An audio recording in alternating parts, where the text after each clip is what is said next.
शुभम मिस्त्री, तुम्ही आता कशाचं काम करताय? टाटा इकॉमेटला आपण टाटाची 16 पाईप बसवली आहे.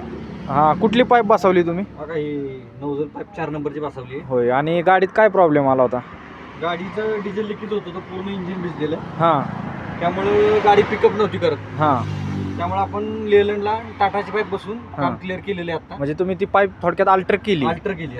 हां, व्यवस्थित अल्टर केलेली पाईप आहे. आता परत जर मिस्त्री रोडमध्ये गाडीला काय प्रॉब्लेम येईल का, म्हणजे कसं काय केलं पाहिजे? प्रॉब्लेम येऊ शकत नाही. आता एकदम हां. प्रॉपरली बसवली पाईप. हां, चालेल. आणि clear झालेलं. एकदम टाईट झाली पाईप, आता लिकेज वगैरे नाही ना कुठे? लिकेज काय होणार नाही. चालेल.